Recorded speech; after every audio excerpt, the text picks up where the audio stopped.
여러분, 일요일 날이죠. 오늘이 일요일 날 두 번째 녹화를 합니다. 지금이 2026년 5월 31일, 그리고 5월 달이 이제 마지막 날이죠. 오후 6시 33분을 가리키고 있네요. 그래서 이번에는 여기를 할 자리죠. 더 읽어볼 만한 글. 소크라테스 이전 철학자들의 단편 선지 뭐 이렇게 있고, 이런 책이 있다는 거죠. 철학적인 책이 이렇게, 이건 자세히 읽어보지 않도록 하겠습니다. 이런 여러 가지 철학책이 있고, 바로 전 시간에 했던 게 내가 이제 고대 철학을 했죠. 그래서 고대 철학이 이제 끝나고 중세 철학으로 이제 접어드는 거죠. 그래서 이제 중세 철학을 하도록 하겠습니다. 여러분, 중세라고 하면 뭘 생각하시겠어요? 기독교가 이 사회, 정치, 문화, 예술 모든 분야를 기독교 사상이 이제 지배하고 있을 때다 그러죠. 그래서 이 철학도 중세 철학이라고 하면은 기독교와 관련된 그런 철학 이론들이 많이 이제 생겼다고 볼 수밖에 없는 겁니다. 그래서 중세 철학에는 이제 밀라노 칙령을 통해 로마 제국에서 기독교가 공인되고, 나아가 테오도시우스 1세에 의해 국교로 선포되면서부터 그리스 철학의 유산은 기독교 안으로 실질적으로 포섭된다. 그렇잖아요. 그러니까 고대 철학은 주로 이제 고대 그리스에서 태동된 그런 철학이었고, 중세 철학은 이 기독교가 모든 사회 분야를 이제 짓누르고 있을 때니까 이 철학에도 이 기독교적 논리가 많이 이제 생겨나기 시작했다, 이런 얘기죠. 물론 상기한 바처럼 기독교는 극초창기부터 그리스 철학을 수용하였지만, 이런 제도적 변화로 인하여 철학의 주된 임무는 곧 기독교의 교리를 합리적으로 설명하는 것으로 변화하게 된다. 이런 중세 철학의 특징은 토마스 아퀴나스로 이 어록으로 알려진 철학은 신학의 신여다라는 말에서 잘 나타난다. 다만 많은 철학사가들은 철학이 신여라는 말이 곧 중세는 그래서 암흑의 시대라는 결론을 입증한다는 추론에 반대한다. 철학은 신학의 신여다. 그러니까 철학이라는 것은 신학의 종이라는 겁니다. 노예 역할뿐이 안 된다는 거죠. 근데 중세 시대는요, 이 철학만 그랬던 것이 아닙니다. 미술도 신학의 노예예요. 음악도 신학의 노예예요. 정치도 신학의 노예예요. 바로 그랬던 거죠. 방금 전에도 내가 얘기를 했잖아요. 정치, 경제, 문화, 예술 모든 사회 분야가 이 기독교적인 그런 이념에 매몰됐을 그런 시절이 이 중세였다. 그런 얘기를 내가 했습니다. 그래서 여기 이제 중세는 그래서 그 암흑시대다. 이런 얘기가 나온 거죠. 흔히 교부라 일컬어지는 신학자들이 이끌어간 초기 기독교 철학은 상기한 바처럼 기독교의 정체성 및 하느님에 대한 철학적 설명, 그리고 영지주의 같은 이단이나 이교와의 논쟁 등에 많은 힘을 기울인다. 서기 2세기 교부인 오리게네스가 본래 그리스에서 호메로스의 작품을 해석하는 데 쓰인 알레고리아 개념을 성경 해석에 적극적으로 도입하는 것이 대표적인 예다. 기독교 공인 이후에도 이런 흐름은 계속 이어져 갔으며, 대표적으로 제1차 니케아 공의회에서 정립된 삼위일체론이 그리스 가면극에서 쓰던 용어인 페르소나 개념을 착용한 점을 들 수 있다. 그런 교부들 가운데서도 신플라톤주의의 깊은 영향을 받은 아우구스티누스의 철학은 비단 기독교만이 아니라 형이상학, 심리철학, 윤리학 등 이후 서양 철학의 흐름에 큰 궤적을 남긴다. 아우구스티누스의 고백록, 신국론, 삼위일체 등에서 기독교를 플라톤의 철학적 방법론으로 해석함으로써 기독교의 사랑과 자유의지를 강조한다. 이중 자유의지는 기독교 내 철학에서뿐만 아니라 이후 근대 철학의 영역에서도 뚜렷이 계승되어 현대까지 이어진다.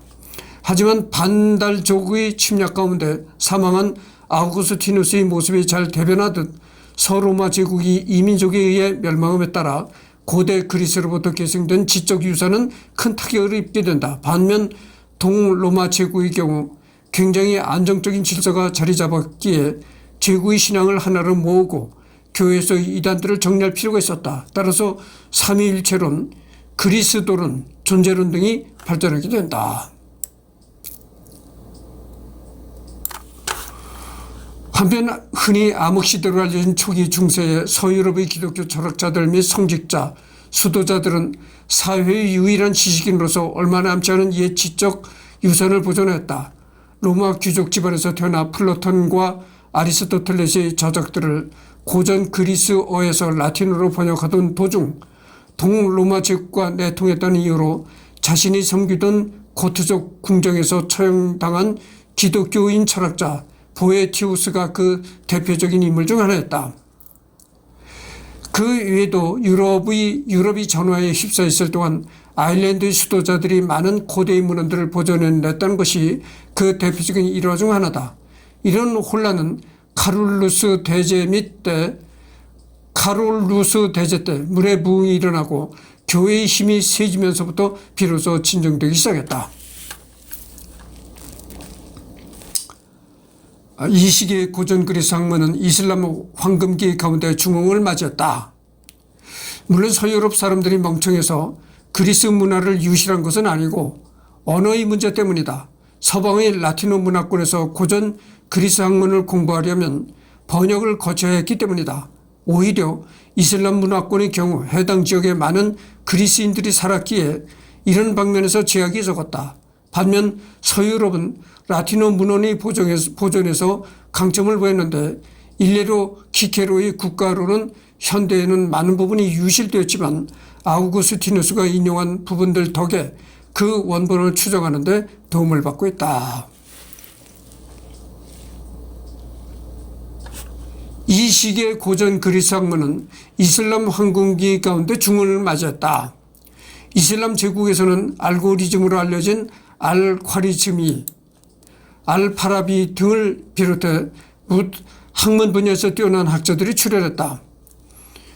논리학, 형이상학 등에서 큰 업적을 남긴 이븐 시나는 이후 유럽 철학에 큰 유산을 남겼다. 비록 이븐 시나의 아리스토텔레스주의 철학은 이슬람의 가르침과 부딪히는 점 등으로 인하여 알가잘리 등 여러 이슬람 철학 신학자들에게 비판을 받기도 했지만 아리스토텔레스주의는 이후에도 이어져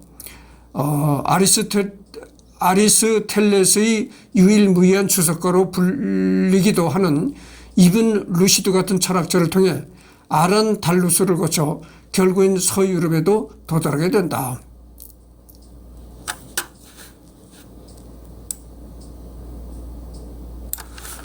카롤루스 대제 이후 서유럽에서도 본격적으로 수도원 학교 및 삼학, 사과 등으로 대표되는 초기 대학교가 서유럽에서 생겨나기 시작했다.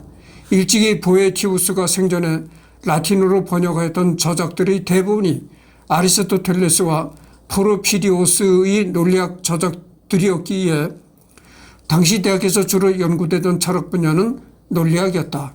신존재 증명으로 알려진 안셀무스 그리고 아벨라르와 엘로이즈의 로맨스로 유명한 피에르 아벨라르 등이 이 시기의 논리학자이자 철학자로 이름을 남겼다. 이후 형이상학의 주된 문제 중 하나가 된 보편 논쟁도 이 시기에 촉발되었다. 안셀무스는 아리스토텔레스 논리학에서의 유와 종에 해당하는 보편자가 존재한다고 본 실제론을 취했다고 짐작한 반면 콩피에뉴의 로스켈리누스를 사사한 아벨라르두스는 그런 보편자는 이름 혹은 생각에 지나지 않으며 실제로는 없다고 주장한 유명론자였다고 알려져 있다. 그리고 이런 전문적인 학자들 간의 논쟁은 곧 본격적인 스콜라 철학의 시대를 열었다고 평가된다. 여기 보면 이제 신존재 증명으로 알려진 안셀무스, 그러니까 뭐 안셀무스의 이론이라는 건 이제 신을 뭐 증명한다 이런 식의 이제 논리를 펼쳤겠죠. 그러다가 이제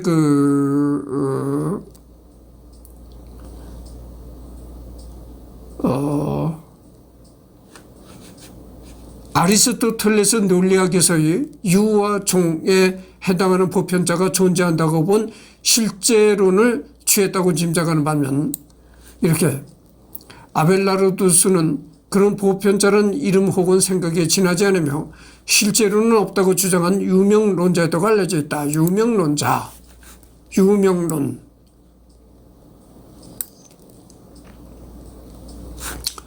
명목론이라고도 번역되며 오직 이름만 있다는 서양 중세 시대의 형이상학적 주장이다. 어떤 대상이나 개념의 실체를 알 수 없고 다만 그것에 붙인 그 이름만 알 수 있다는 의미다. 어떤 A에 대하여 이름을 붙이면 그 사람의 머릿속에 A의 이름이라는 머릿속 관념이 생기는데 그 관념 정도만 존재하고 그것만 알 수 있다는 입장에 속한다. 즉 세계에 대해서 엄밀하게 알 수 있는 건 관념 속 이름에 불과하던 입장으로 회의주의적 견해에 속한다. 아리스토텔레스의 저작을 읽은 신학자들이 주됐으며 토마스 아퀴나스, 피에르 아벨라르가 대표적이다. 이는 근대에서 이성주의 경험주의 논쟁으로 선수교체되면서 이어진다. 그 끝에 탄생한 것이 과학이기 때문에 덩달아서 중요하게 평가받고 있다.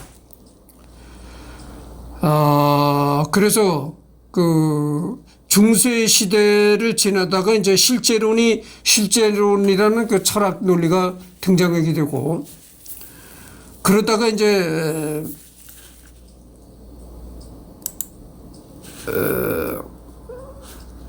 스콜라 철학의 시대로 넘어가게 된다 이런 얘기입니다. 그러니까 이제 뭐 기독교의 철학이란 그때 철학이 중세 시대 철학이라는 건 기독교에 종속된 그런 철학 논리들만 횡행했었는데 어느 날 갑자기 이제 그 기독교에 약간 반대되는 그런 보편자 그러니까 뭐 절대자인 하나님이 아니고 그렇잖아요. 기독교라는 건 이제 절대자인 하나님한테 이제 기도하고 하나님 아버지하고 기도하고 그런 종교란 말이죠. 근데 그 절대자의 이름에 기대지 않는 그러니까 뭐 여기 보면은 보편자라고 하는데 보편자라는 게 뭡니까? 보편자라는 거는 절대자와는 이 상반되는 개념이죠. 그래서 이제 보편자가 존재한다. 그래서 그 보편자가 이제 존재한다고 보는 것이 이제 실제론이다 그죠. 그런 논리가 등장하면서 서서히 중세를 지나가게 된다 이거죠.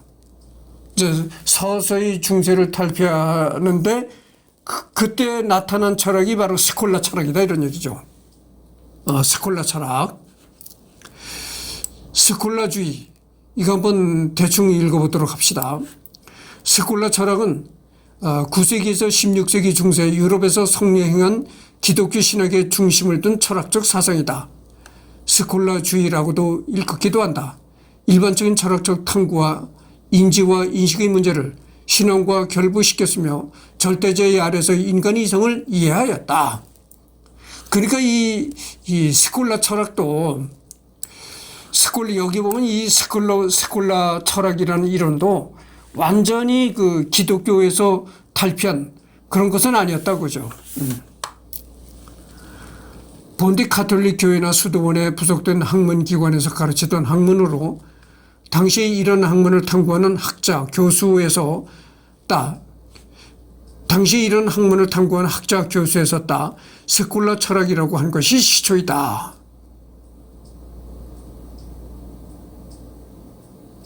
뭐 이렇게 깊이 들어가지는 않겠습니다. 지금 어디까지나 딱 막혔는데 이거 신경 쓰다가 지금 이 스콜라주의 철학을 하는 시간이 아니잖아요.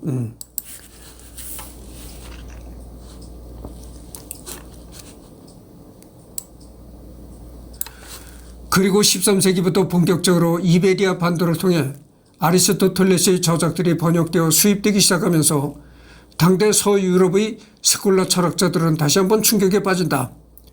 논리학으로만 알려졌던 아리스토텔레스 철학 가운데 많은 부분, 특히 자연 철학이 기독교 교리와 상당히 이질적인 것으로 드러났기 때문이다.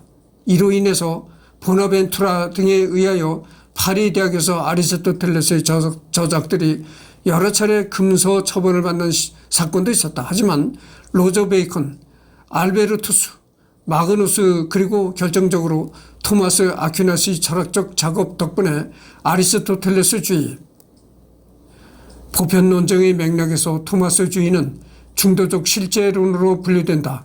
플라톤의 이데아처럼 초월적인 보편자는 없지만 그 대신 각 사물의 본질 속에서 객관적으로 보편적인 바를 찾을 수 있다고 보기 때문이다.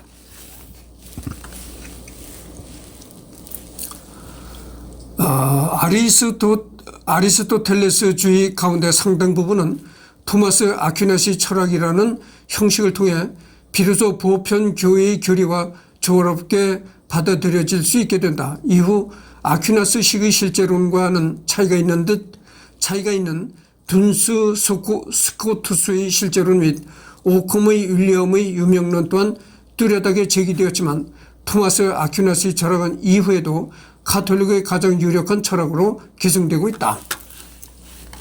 이렇듯 알베르투스 등 후기 스콜라 철학자들의 성과는 철학과 신학을 분리시키고 곧 자연철학, 즉 후대 자연과학의 원형이 되는 학문의 출현에 기여하였다. 자연과학에 대한 이 공로 덕에 알베르투스, 마그누스는 오늘날 가톨릭에서 과학자의 수호성인으로 공경받는다. 그리고 이런 철학은 신학의 신여다라는 말에서 드러나듯 스콜라 철학의 구도 가운데 철학은 신학을 해치는 것이 아니라 신학과 조화를 이루는 것으로 이해될 수 있었다.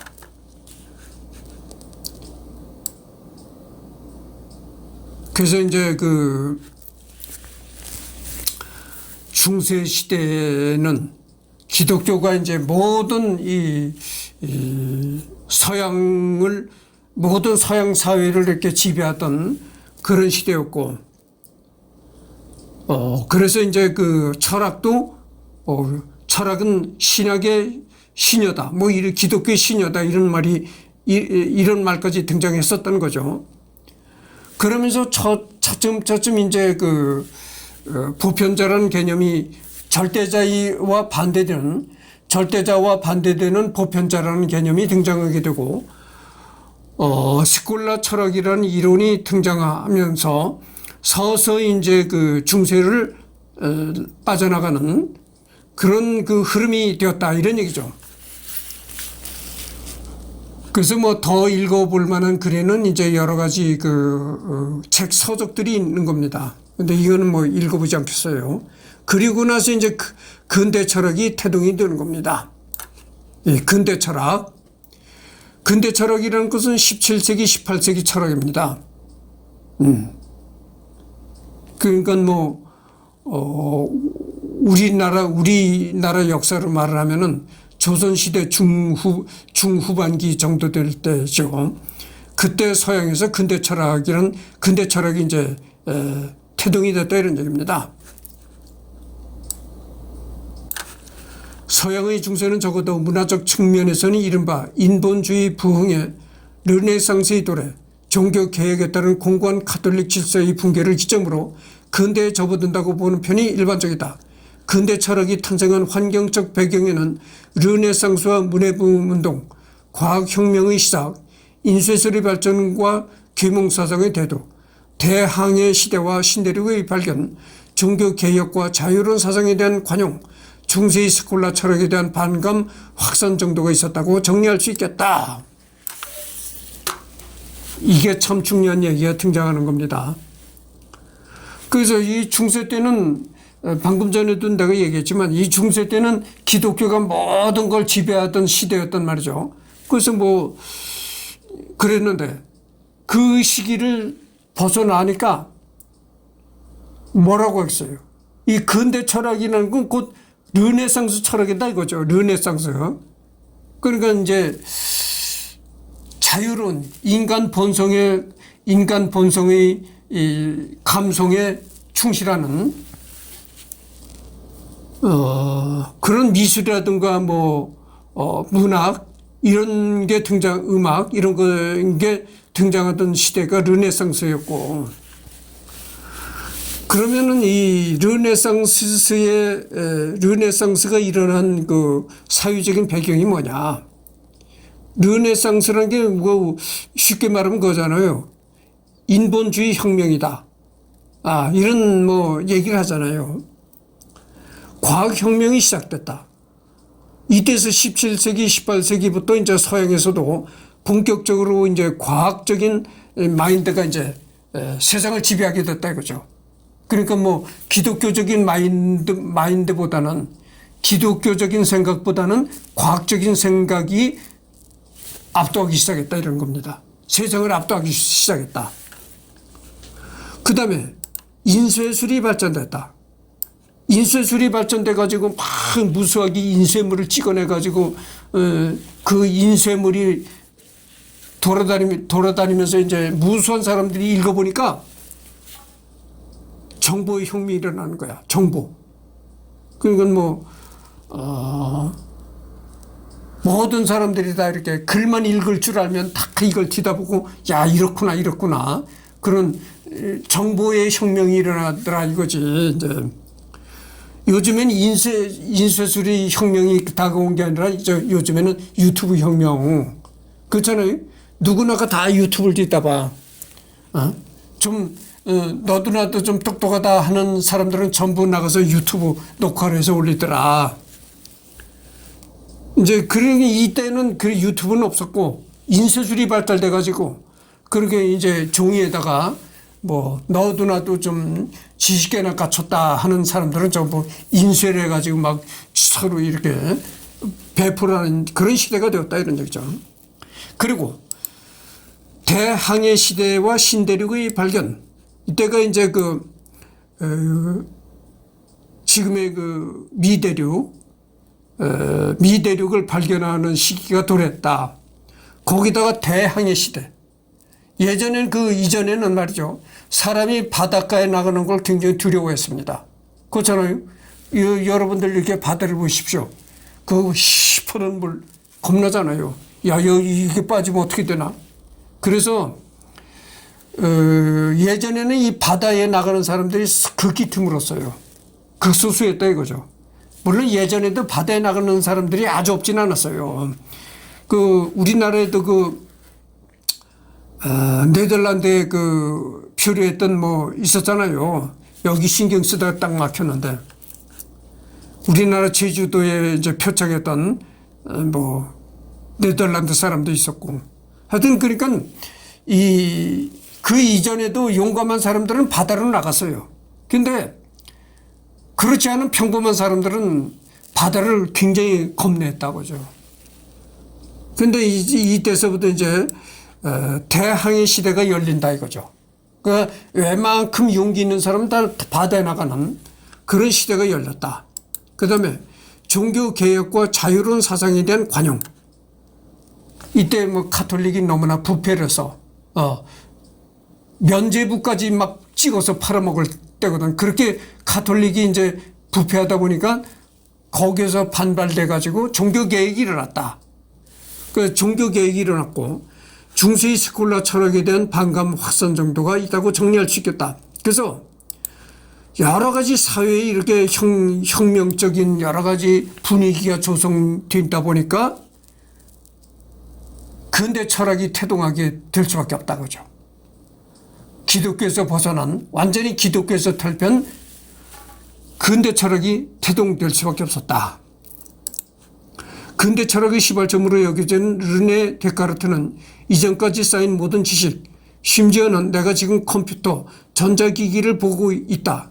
1 플러스 1은 2다. 같은 당연해 보이는 명제까지 모조리 의심하고 철저히 무너뜨린 뒤 최초의 토대에서부터 다시 시작해야 하는 인식론을 제시하였다. 이것이 이른바 근대 철학의 인식론적 전회로 존재론에 집중했던 기존의 철학에서 탈피하는 변화였다. 데카르트는 나는 생각한다. 고로 나는 존재한다. 이게 데카르트가 한 유명한 말입니다. 이 데카르트든 내가 언젠가는 꼭 이제 해야 되겠죠. 나는 생각한다. 그러므로 나는 존재한다. 우리가 존재한다는 의미가 뭘까요? 이승열이가 지금 유튜브를 하고 살아있잖아요. 그럼 살아있다는 증거가 뭡니까? 이승열이가 유튜브를 하니까 살아있구나. 죽지 않고 살아있구나. 물론 그것도 존재 자체를 증명하는 일이 되겠죠. 아니 딱 유튜브를 접속하니까 오늘도 또 이렇게 저렇게 녹색 점퍼를 입고 나와서 녹화를 했네. 야, 이승열이가 죽지 않았구나. 이승열이가 여태 존재하는구나. 그것도 존재론에 해당될 수 있는 얘기다 이거죠. 그렇지만 보다 더 근본적인 거는 뭐냐? 생각한다는 거. 인간은 생각하기 때문에 존재한다는 거예요. 생각하기 때문에 존재한다. 이게 참 이 데카르트가 한 말인데 이게 정말 철학자다운 말입니다. 이게 생각하기 때문에 인간은 존재한다는 거예요. 그러면 이걸 거꾸로 뒤집어서 생각하면 어떻게 될까요? 생각하지 않는 사람은 죽은 목숨이나 똑같다는 얘기가 되는 거야. 그렇잖아요. 그 말을 뒤집어 생각하면 나는 생각한다. 그러므로 나는 존재한다. 생각하기 때문에 존재한다는 거예요. 그런데 그러면 생각이 없는 사람은 뭘까? 죽은 목숨과 똑같다는 얘기야. 뒤집어서 생각해 보면. 그래서 이 데카르트는 이 생각한다는 걸 굉장히 중요하게 강조했던 사람입니다. 생각하기 때문에 나는 존재한다. 인간의 존재 가치를 생각에다 두는 겁니다. 생각하기 때문에 인간이 존재 가치가 있다는 거죠. 라는 사실만큼은 결코 의심할 수 없고 따라서 최초의 태도가 될 수 있다고 보았으며 이로 인해 다양한 형이상학적 자연철학적 결론을 도출시키고자 했다. 이런 데카르트의 철학은 여러 측면에서 당시 대학교의 주류 학설이던 아리스토텔레스주의 내용과 충돌하였고 곧 유럽 대학에서는 데카르트의 추종자들과 아리스토텔레스 주의자들 간의 치열한 논쟁이 벌어지기 시작했다. 데카르트로부터 출발한 이런 학풍은 이후 합리주의라 불리우게 되었다. 데카르트의 합리주의적 철학을 계승한 대표적 인물 중 하나는 바리흐 스피노자였으며 특히 스피노자의 철학은 당시 유대교 및 기독교의 입장에서 볼 때 매우 이단적인 내용으로 흘러갔다는 점에서 당시 지성계 가운데 큰 스캔들이 되었다. 유명한 데카르트주의자 니콜라 말보르랑슈는 데카르트의 철학적 방식을 계승하며 스피노자 철학의 문제점을 답습하지 않을 방식을 연구하기도 했다. 그리고 코트프리트 필레름 라이프니츠는 합리주의적 전통을 계승하되 기존의 합리주의자들과는 매우 다른 독특하면서도 방대한 철학적 체계를 수립하여 이후 철학계에 막대한 영향을 남겼다. 지금 내가 얘기하는 게 라이프니츠를 하는 시간이잖아요. 이제 라이프니츠라는 이름이 여기서 등장하는 겁니다. 예, 라이프니츠라는 이름이 이제 여기서 여태까지는 고대 철학, 중세 철학 뭐 이런 걸 했단 말이죠. 그런데 라이프니츠가 언제 사람입니까? 1600년대 서기 1600년대 태어난 사람이거든. 그러니까 서기 1600년대에 태어난 사람이니까 어떻게 되겠어요? 고대 철학이나 중세 철학엔 해당이 안 되는 사람이야. 이 라이프니츠는. 근데 라이프니츠가 해당되는 시기가 바로 이 근대 철학의 시기다 이거죠. 그러니까 라이프니츠가 해당되는 철학이 바로 근대 철학이다 이거죠. 그래서 이제 라이프니츠가 이름이 등장하는 겁니다. 반면 합리주의와는 다른 방향에서 프랜시스 베이컨은 스콜라 철학에서 중시하는 논리학이 연역 논쟁에만 치중하는 것을 비판하며 실제 실험하고 관찰하는 경험을 중시하기를 제언했다. 이는 곧 직접 감각 혹은 지각한 경험적 내용만이 참된 지식의 토대가 된다는 경험주의 원칙은 유럽 대륙과는 달리 영국을 중심으로 발달하게 되었으며 존 로크에 의해 본격적인 철학적 이론으로 발전하게 된다. 로크의 뒤를 이은 조지 버클리는 로크가 제시한 바 경험주의 원칙을 더욱 일관적으로 적용할 경우 감각 등이 속한 정신을 뛰어넘는 물질이라는 것은 존재하지 않는다고 보는 것이 합당하다는 관념론을 제기했다. 이 관념론 이것이 서양 철학의 또 중요한 이론책입니다.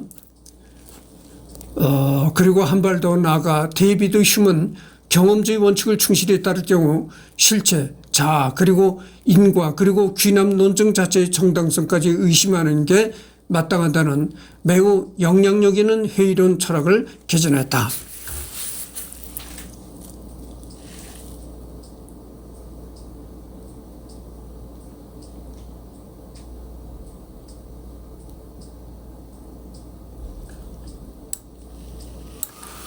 이런 두 인식론 전통은 임마누엘 칸트에 의해 집대성된다. 칸트는 휴메의 책을 읽고 미망에서 깨어났다고 말할 정도로 경험주의로부터 깊은 영향을 받았지만 동시에 미적분학이 당시 고전역학을 통해 거둔 성공을 보며 흉 철학이 갖는 회의주의적 규결을 막아야 한다고 보았다.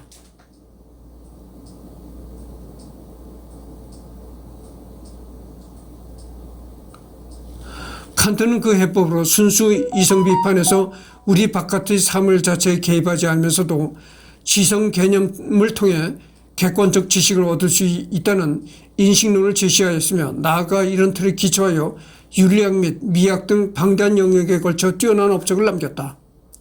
칸트는 더불어 계몽주의에 긍정적이었으며 결국 말년에는 프랑스 혁명을 목도하게 된다. 칸트.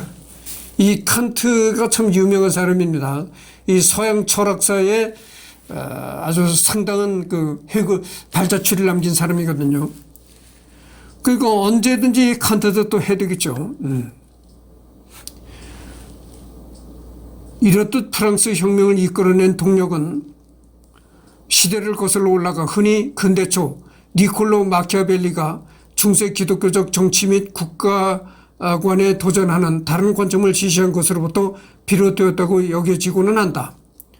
이런 흐름 가운데 토머스 홉스는 리바이어던을 통해 정치 자체에 대한 철학적인 고찰을 제시함으로써 정치 철학의 효시가 되었고 특히 이때 제기된 사회계약론은 이후 존 로크와 장자크 루소를 거치며 발전함으로써 이후 근대의 민주주의 성립 및 현실 정치 역사에 막대한 영향을 끼쳤다고 전해진다. 장자크 루소. 이 장자크 루소도 참 언젠가 또 해야 되겠죠.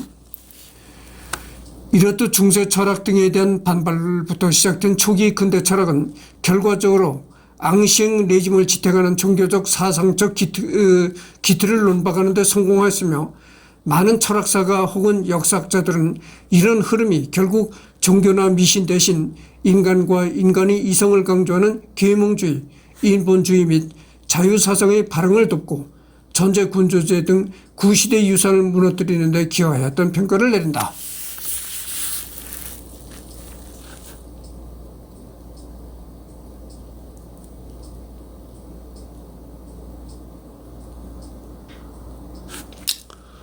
그래서 이제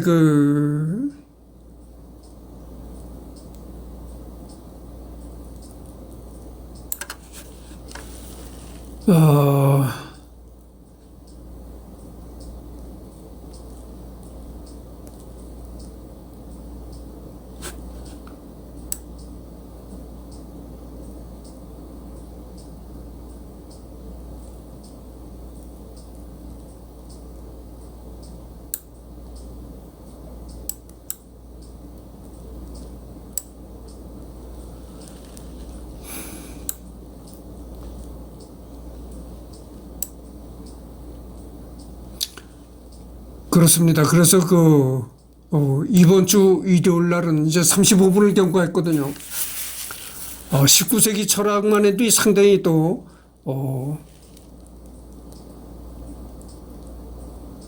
분량이 많습니다. 그러니까 이 19세기 철학은,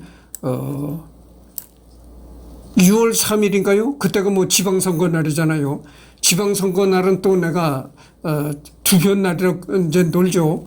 그때 이제 하도록 하겠습니다.